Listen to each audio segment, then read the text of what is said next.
શ્રી મહાપ્રભુજીએ પ્રગટ કરેલા આ માર્ગમાં તો એક જ વાત છે કે સત્સંગ રૂપેના રંગથી રંગીલા બનો, રંગીલા બનીને રસિક બનો, રસિક બનીને પ્રેમી બનો અને પ્રેમી બન્યા બાદ પ્રેમાનંદથી પ્રેમ માર્ગે ચાલો, ભાવાનંદથી ભીંજાઈ જાઓ, સંયોગમાં સંયોગ સુખ ભોગવો, સંયોગ સુખી રસપાન કરો, વિયોગે ઝૂરી ઝૂરીને મરો અને ઝૂરી ઝૂરીને મરતા પહેલા શ્રીફળ ભેટ કરો. આ બધુંય વાતે દલીલે કે દ્રષ્ટાંતે પણ ના સમજાય.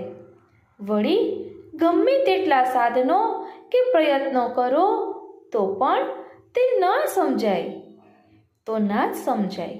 એટલે સમજો કે શ્રી વલ્લભ પ્રભુના લાડીલા દામોદરદાસજીની કૃપા રસ વિના બધુંય નકામું છે. બાકી પોતાને રસ હોય તો ભાવ થાય, ભાવ થાય તો તૈયારી થાય, તૈયારી થાય તો કૃપા થાય અને કૃપા થઈને રસદાન થયું એ જ સમજો. અને રસદાન થાય ને તો સમજો કે બધું જ સમજાઈ ગયું. શ્રી હરિગુરુ વૈષ્ણવ એમાં ત્રણેય સ્વરૂપોની સેવામાં પેલા બેની સેવા તો મળશે જ, પરંતુ ત્રીજા એટલે કે વૈષ્ણવના સ્વરૂપની સેવા કદાચ મળવી મુશ્કેલ છે. એ તો જેનું પરમ સૌભાગ્ય હોય ને તેને જ શ્રી વલ્લભ પ્રભુની ઈચ્છાએ કદાચ તેવા સ્વરૂપની સેવા મળી જાય.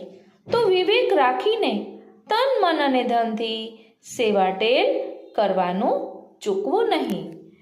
હરિગુરુ વૈષ્ણવની અસીમ કૃપા છે કે અમને આ સત્સંગ દ્વારા વૈષ્ણવોની સેવાનો અનેરો લાભ મળ્યો છે.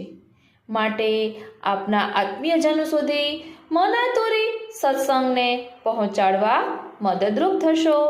કારણ કે તુજ સંગે કોઈ વૈષ્ણવ થાય તો તું વૈષ્ણવ સાચો. આ સત્સંગમાં આપને ઊંડાણપૂર્વકનું જ્ઞાન પણ પ્રાપ્ત થશે, ભક્તિ પણ મળશે અને સાથે સાથે સ્વરૂપાનંદનો અનુભવ પણ થશે. બોલો શ્રી વલ્લભાધીશ કી જય.